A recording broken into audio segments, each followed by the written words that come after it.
నీ ప్రేమ తెలుసుకొని నిన్ను అనుసరించాను, నీ సువార్త చేశాను, జీవన కుసుమాలు నీ సన్నిధికి స్వాగతం.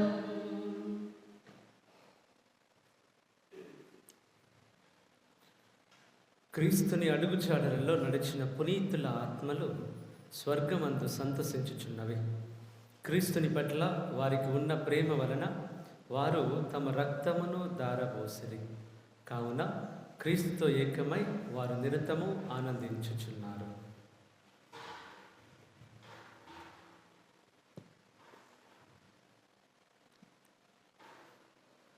పిత, పుత్ర, పవిత్రాత్మ నామమున మన ప్రభు అయిన యేసుక్రీస్తుని కృప, సర్వేశ్వరుని ప్రేమ, పవిత్రాత్మ సహవాసము మీ అందరితో ఉండును గాక.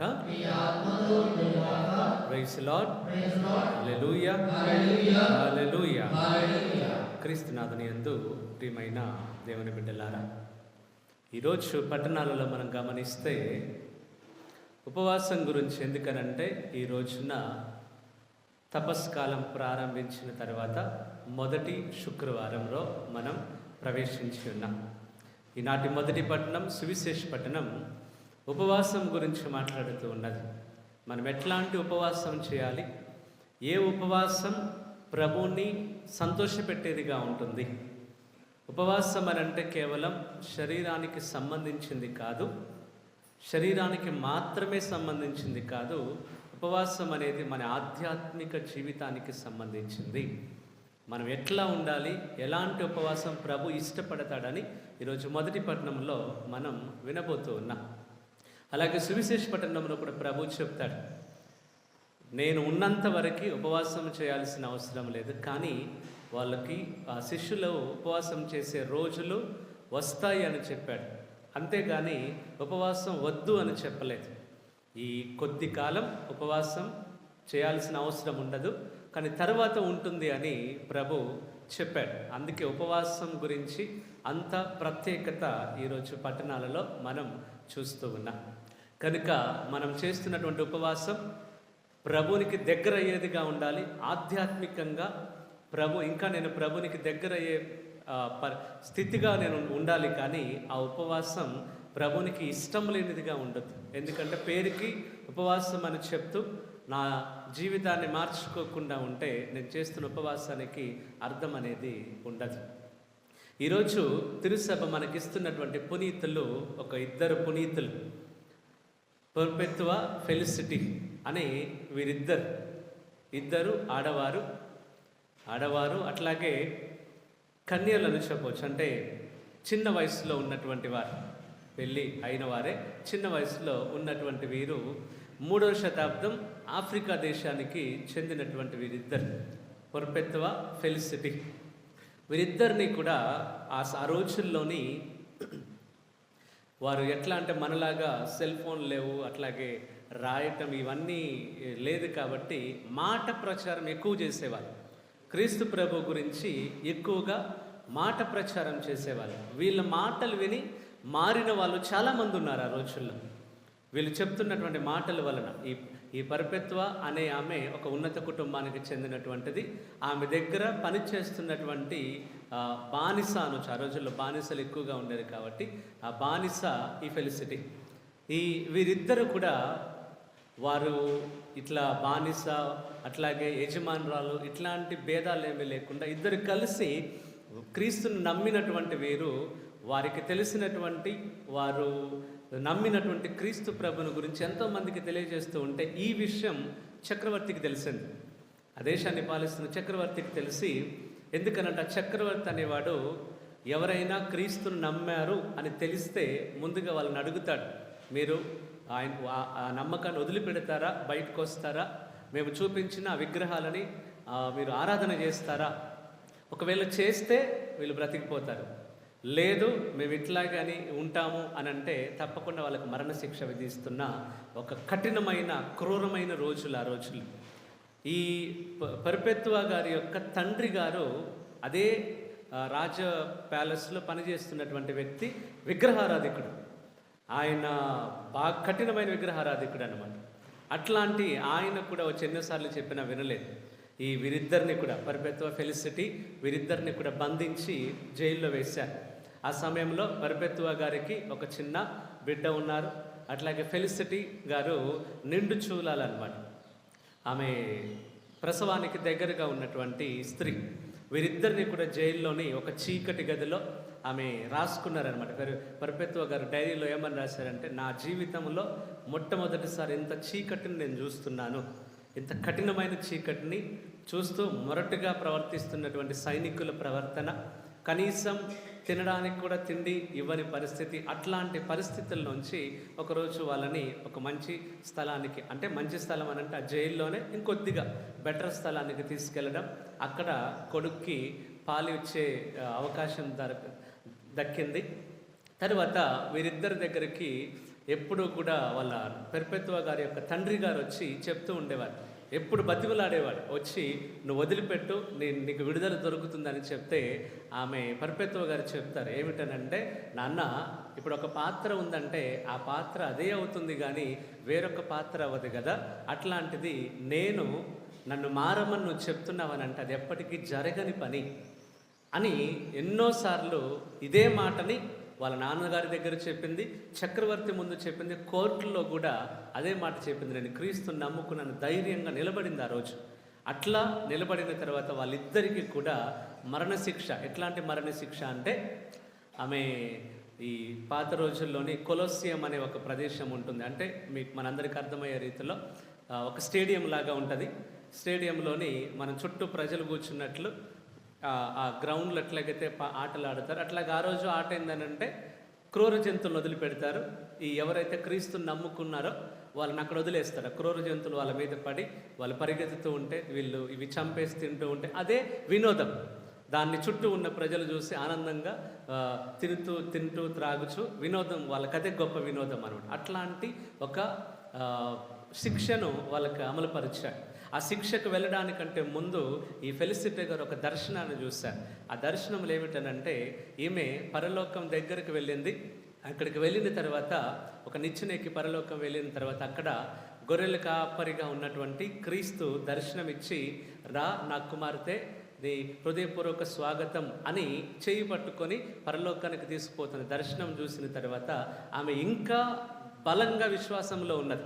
ఎందుకనంటే ఆమె వాళ్ళ తండ్రి వచ్చి చెప్తున్నాడు, ఎక్కడ ఆమె విశ్వాసం సన్నగిల్లిపోతుందో అన్న పరిస్థితుల్లో ఉన్నప్పుడు క్రీస్తు ప్రభు ఇచ్చినటువంటి దర్శనం ఆమెను ఇంకా బలమైన విశ్వాసురాలుగా మార్చింది.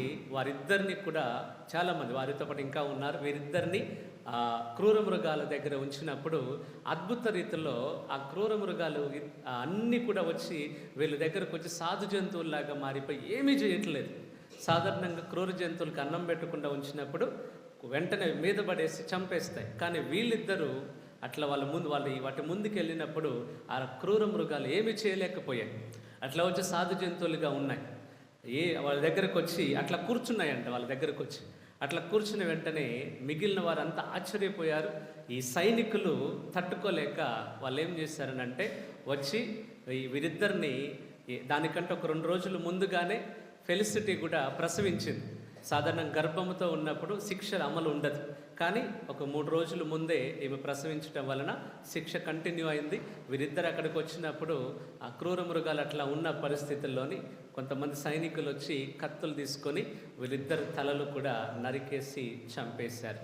అట్లా వీరిద్దరూ క్రీస్తుకి హతసాక్షులుగా, వేద సాక్షులుగా మారిపోయినటువంటి ఒక గొప్ప విషయం. ఆ పరిస్థితి ఎంతోమందిని, అక్కడ ఉన్నటువంటి ప్రజలు ఎంతోమందిని మార్చింది, క్రీస్తు వైపుకి నడిపించింది. కనుక మన జీవితంలో కూడా ఎంత పెద్ద కార్యాలు చేస్తున్నామని కాదు, కానీ ప్రభు కొరకు మనం ఏం చేస్తున్నాం, ప్రభు కొరకు ఎంతగా నేను నిలబడుతున్నాను అనేదే మనకు చాలా ముఖ్యం. కనుక ఈ ఇద్దరు పునీతులను ఆదర్శంగా తీసుకొని పునీత పెర్పెత్వ ఫెలిసిటీ వీరిద్దరి గురించి మేము చదువుతున్నప్పుడు మా ట్రైనింగ్లో కూడా థియాలజీలోని వీరిద్దరి గురించి సపరేట్గా ఉంటుందన్నమాట. వీళ్ళు ఇట్లా ఎంత కఠినమైన బాధలు అనుభవించి క్రీస్తు కొరకు నిలబడ్డారు కాబట్టి ప్రత్యేకంగా వీళ్ళ గురించి కూడా మేము చదువుకునే అవకాశం ఉన్నది. కనుక అంత గొప్ప పునీతుల పండుగను ఈరోజు జరుపుకుంటూ ఉండగా మన జీవితంలో ప్రభువా నేను కూడా వారిలాగా నీ కొరకు నిలబడే కృప, నీ కొరకు జీవించే కృప మాకు దయచేయండి అని బలి పూజలో ప్రార్థన చేస్తూ మనం చేసిన తప్పులకై పాప మన్నింపు కోరుకుంటాం. సర్వశక్తి గల సర్వేశ్వరుని చెంతను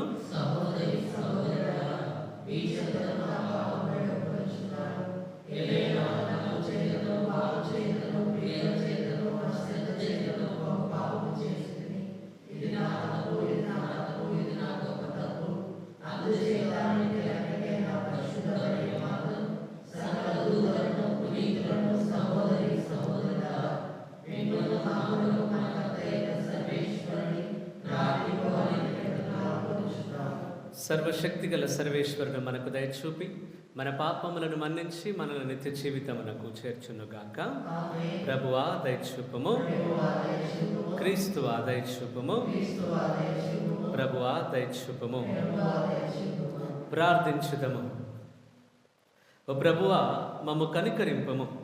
మేము ప్రారంభించిన ప్రాయశ్చిత్త క్రియలను చిత్తశుద్ధితో నిర్వహింప ఆత్మబలమును చేకూర్చుమని అర్థించుచున్నాము.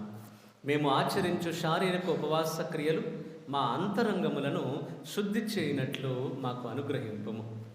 నీ మీద ప్రేమ వలన నీ ఆత్మ ప్రేరణతోనూ వేద సాక్షులుగా మరణించిన పునీత పర్పెత్వ ఫెలిచితలు తమ్ము హింసించు వారులను మన్నించి మరణమును బాధలను జయించిరి. వీరు మా కొరకు చేయి విన్నపములను ఆలకించి మేము కూడా దైవ మానవ ప్రేమలందు అభివృద్ధిని సాధింప కృపచూపము. నీతోనూ పవిత్రాత్మతోనూ కలిసి యుగ యుగములు జీవించుచు పాలించు మా ప్రభువును మీ కుమారుడినైన యేసుక్రీస్తు ద్వారా ఈ మనవి చేయుచున్నాము.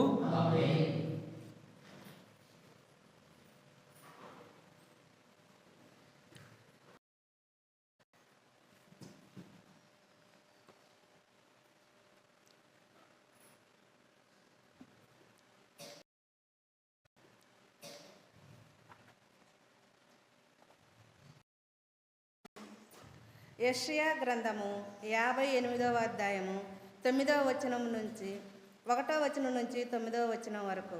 యెషయా గ్రంథము 58వ అధ్యాయము 1వ వచనం నుంచి 9వ వచనం వరకు. మీరు ప్రార్థించినప్పుడు నేను మీ ఏడుకలను ఆలిద్దును. మీరు మొరపెట్టినప్పుడు నేను మీకు ప్రత్యుత్తరమిద్దును. మీరు ఇతరులను పీడింపకుడు, అవమానింపకుడు, దుష్టవాక్కులు పలకకుడు. ఆకలగొనిన వారికి చెడును చేయుటకు కాదు, మంచిదాన్ని చేయుటకే మీ పనిగా పెట్టుకొనడు. అప్పుడు మీరు జీవము పొందినట్లు సర్వశక్తుడైన ప్రభువైన దేవుడు మీకు కోరినట్లు మీకు తోడుగా నుండును. ఆకలగొనిన వారికి భోజనం పెట్టుడు, బాధితులను ఆదుకొనుడు. అప్పుడు చీకటిలో మీ మీద వెలుగు ప్రకాశించును. మీ చుట్టూనున్న అంధకారము మిట్ట మధ్యాహ్నము వెలుగుగా మారిపోవును. నేను ఎల్లప్పుడూ మిమ్మును నడిపిద్దును. మీ అక్కరలను తీర్చి మీకు సంతృప్తిని వసుగుదును. మీ బలమును దయచేద్దును. మీరు నీరు కట్టి తోట వల్లే కలకలలాడుదురు, వట్టిపోయిన చలమ వల్లే ఒప్పుదురు. మీరు జనులు బహుకాలము నుండి శిథిలముగా నున్న గృహములను పునర్దిద్దురు. మీరు పూర్వ పునాదులు మీ మీదనే ఇల్లు కట్టుదురు. పకారములను మరలా కట్టిన వారుగా శిథిల గృహములు పునర్విద్దురు వారుగా పేరు తెచ్చుకుందరు. మీరు విశ్రాంతి దినమున పవిత్రం చేయుడు. నా పవిత్ర దినమున మీ వ్యాపారములు మానుడు. దానిని సంతోషకరమైనదిగా గౌరవార్థమైనదిగా భావింపుడు. ఆ దినమున ప్రయాణము మాని ముచ్చట్లు చెప్పుకొనుటకు మానుకొనుడు. అప్పుడు నేను మీకానందము దయచేద్దును. మిమ్ము భూమి అంతటా మన్నులు చేయుదును. మీరు మీ పితరుడైన యాకోబు వారి భూమిని అనుభవిద్దురు. ఇవి ప్రభువాకు. పవిత్ర గీతములు. ప్రభు నీ మార్గములను నాకు తెలియజేయము. నేను నమ్మదగిన తనముతో నీ త్రోవలో నడుదును. ప్రభు, నీవు నా మొర విని నాకు ప్రత్యుత్తరమిమ్ము. నేను అవసరార్థాన్ని దీనుడను, నేను నీ భక్తుడను కనుక నన్ను మృతువు నుండి కాపాడుము. నిన్ను నమ్మిన దాసుడను కనుక నన్ను రక్షింపుము.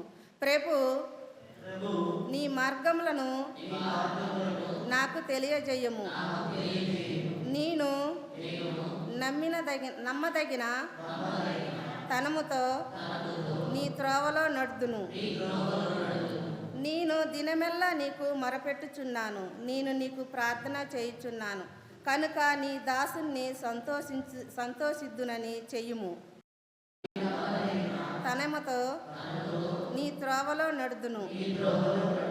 ప్రభు, నీవు మంచివాడవు, నరుల తప్పులను మన్నించి నేరంతో ఆదరించువాడవు. ప్రభు, నా మొర వినుము. నా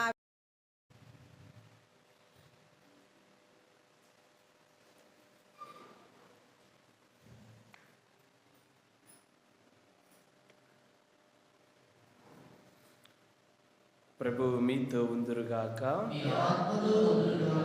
పునీత మత్తయి గారు రాసిన సువిశేషంలోని భాగము. మత్తయి శుభవార్త 9వ అధ్యాయము పరిశుద్ధ వచనములు 14 నుంచి 15 వరకు. మత్తయి శుభవార్త 9వ అధ్యాయము పరిశుద్ధ వచనములు 14 నుంచి 15 వరకు.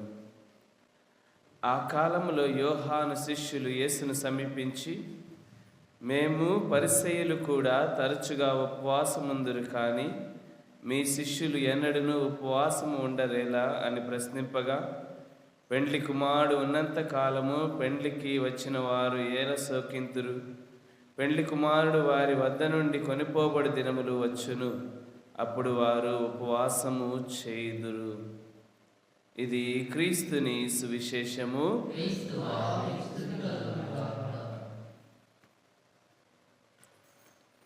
కూర్చొని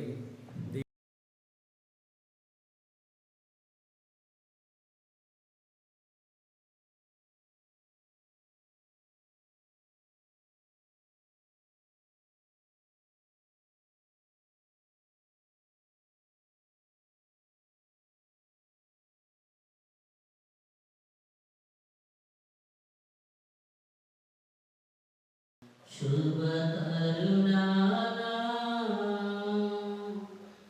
ఈ పూజా సమయాన శుభ కరుణానా చిరుచిర భావాల చురుచిర చితిని నీ సన్నిధిని ఓ సహృదయా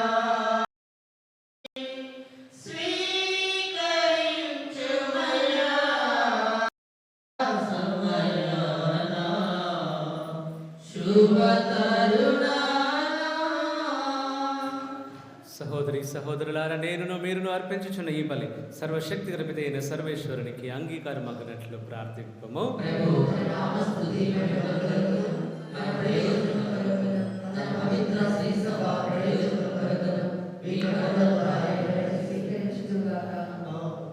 ఓ ప్రభువా, ఈ మా తపక్రియల బలిని నీకు అర్పించుచున్నాం. ఈ బలి అర్పణము వెనుక ఉన్న మా ఆశయములు నీ అంగీకారము పొందగలవని ఆశించుచున్నాము. అవి మా నిగ్రహ శక్తిని పెంపొందించును గాక. మా ప్రభు అయిన క్రీస్తు ద్వారా ఈ మనవి చేయుచున్నాము. ప్రభు మీతో ఉండును గాక. మీ మనస్సులను ఉన్నతమునకు త్రిప్పుము. మన దేవుడైన ప్రభువునకు కృతజ్ఞత తెలుపుదము.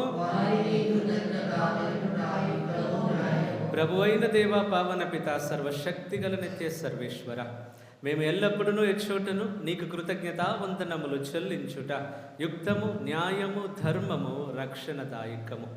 ఏలైనా శారీరక ఉపవాసము ద్వారా నీవు మా తప్పిదములను అరికట్టుచున్నావు, మా మనస్సులను ఉన్నతమునకు త్రిప్పుచున్నావు, మాకు పుణ్యమును దాని ఫలములను ప్రసాదించుచున్నావు. వీనిని అన్నింటినీ క్రీస్తు ద్వారా మాకు దయచేయుచున్నావు. అతని ద్వారా దూతలు నీ మహత్వమును పొగడుచున్నారు, అధిపతులు ఆరాధించుచున్నారు, శక్తిమంతులు వణుకుచున్నారు. పరమండలమందలి బలవంతులను, ఆనంద పరవశైన భక్తి జ్వాలకులను ఏకమై ఉప్పొంగుచు నీ స్తుతులను పాడుచున్నారు. వారులతో మా స్వరములను ఏకము చేసి దీన భావముతో నిన్ను స్తుతించుట ఎట్లనగా,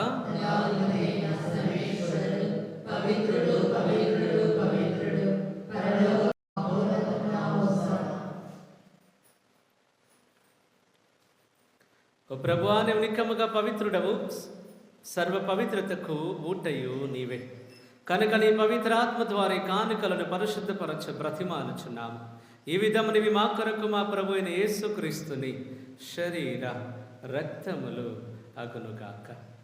అతడి శిలువ శ్రమలకు తనను తాను ఇష్టపూర్తిగా అప్పగించుకొనినప్పుడు అప్పమునందుకొని కృతజ్ఞతావందనములు చెప్పి త్రుంచి శిష్యులకిచ్చుచు ఇట్లా నేను, మీరందరూ దీనిని తీసుకొని భుజింపము. ఎలైనా ఇది మీ కొరకు అప్పగింపబడనున్న నా శరీరము.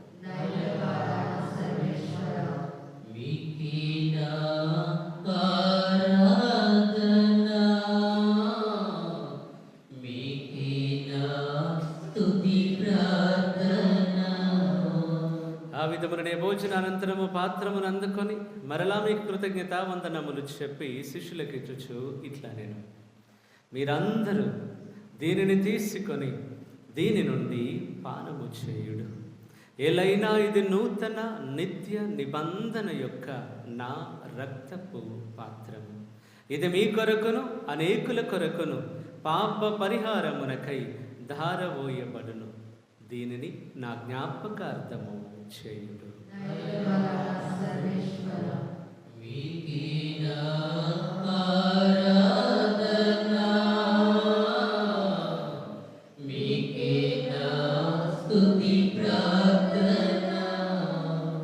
ఇది విశ్వాస రహస్యము.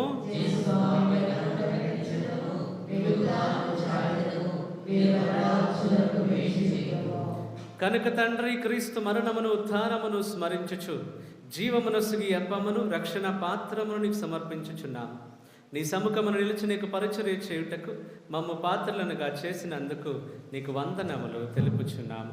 క్రీస్తు శరీర రక్తములందు పాలివారమగు మమ్ము పవిత్రాత్మ ద్వారా ఐక్యపరచమని బ్రతిమాలుచున్నాము. ఓ ప్రభు, ఆ ప్రపంచమంతటా వ్యాపించిన నీ శ్రీసభను జ్ఞాపకం ఉంచుకునము.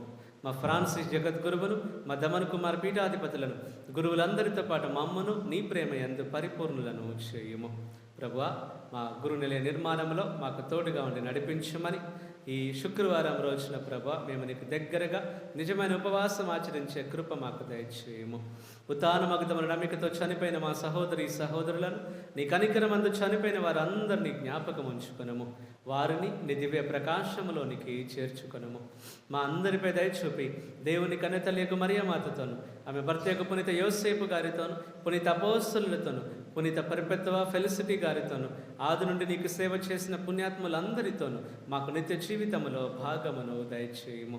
అప్పుడు వారితో కలిసి మేము నీ కుమారుడికి యేసుక్రీస్తు ద్వారా నిన్ను స్తుతించి మహిమ పరచుతాము.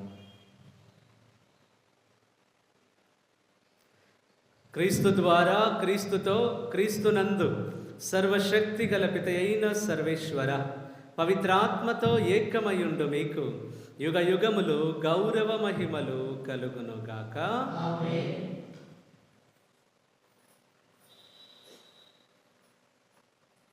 మన రక్షకుడు నేర్పించిన పరలోక ప్రార్థనను భక్తితో జపిస్తాం. పరలోకమందున్న మా తండ్రి,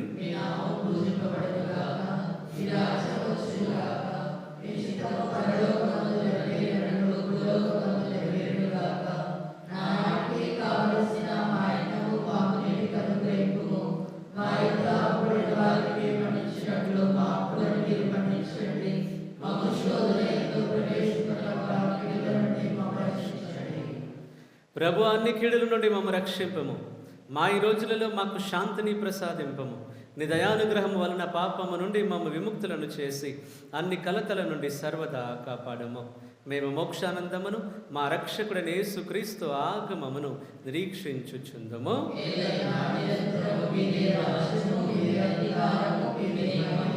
శాంతిని మీకు అనుగ్రహించుచున్నాను, నా శాంతిని మీకు ఇచ్చుచున్నాను అని నీ అపోస్తలులతో వచించిన ప్రభు అయిన యేసువా, మా పాపములను లెక్కింపక నీ శ్రీసభ విశ్వాసమును వీక్షింపము. నీ చిత్త ప్రకారము నీ సభకు శాంతిని ఐక్యమును అనుగ్రహింపము. యుగ యుగములు జీవించుచు పరిపాలించు ప్రభువా. ప్రభుని యొక్క శాంతి ఎల్లప్పుడూ మీ అందరితో ఉండును కాక. ఒకరికి ఒకరు ప్రభుని సమాధానం తెలుపుకుందుము.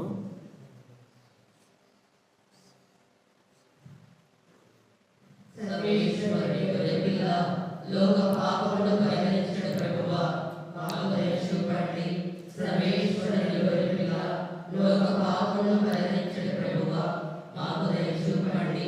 సర్వేశ్వరుని గొర్రెపిల్ల, లోక పాపములను పరిహరించిన ప్రభువా, మాకు శాంతి దయచేయండి.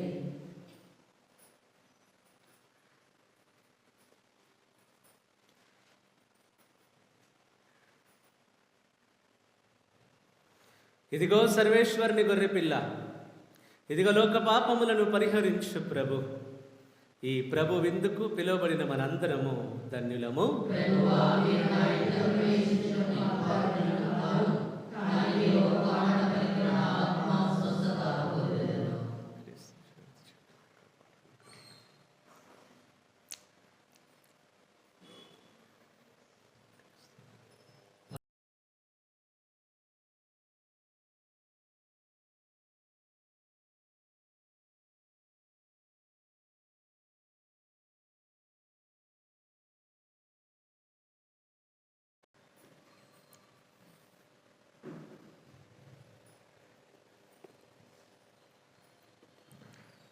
ఓ ప్రభు, నీ మార్గములను నాకు తెలియచేయము, నీ త్రోవలను నాకెరిగింపుము.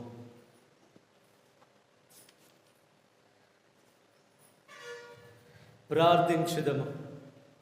సర్వశక్తిగల ఓ సర్వేశ్వర, పవిత్రమైన ఈ పరమ రహస్యములందు పాల్గొనుట ద్వారా మా అపరాధములన్నీ క్షమింపబడి మా జీవితములు శుద్ధి నొందునుగాక.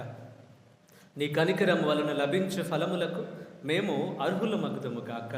మా ప్రభు అయిన క్రీస్తు ద్వారా ఈ మనవి చేయుచున్నాము. ప్రభు మీతో ఉందురుగాక. మీ శిరములు వంచి ప్రత్యేకమైన ఆశీర్వాదములు స్వీకరింపము. కరుణామయుడమైన ఓ సర్వేశ్వర, నీవు చేయు అద్భుత కార్యములకు గాను నీ ప్రజలు నీకు ఎనలేని కృతజ్ఞతలు తెలుపుచుందురుగాక. ఈ లోకమున పుణ్యయాత్ర కొనసాగించుచున్నవారు తరతరములు అమలులో ఉన్న నీ పవిత్ర నియమములను పాటించుచు కడన నీ దివ్య సన్నిధికి చేరుకొని నిన్ను నిత్యము దర్శించు భాగ్యమును పొందుదురుగాక. మా ప్రభు అయిన క్రీస్తు ద్వారా ఈ మనవి చేయుచున్నాము. సర్వశక్తి గల సర్వేశ్వరుడు పిత, పుత్ర, పవిత్ర ఆత్మదేవుడు మేము దీవించి భద్రముగా కాచి కాపాడునుగాక. దివ్య బలి పూజ సమాప్తమైనది. సమాధానంతో వెళ్ళి క్రీస్తుని ప్రేమలో ఆయన సేవలో జీవించండి. సర్వేశ్వరునికి వందనాలు.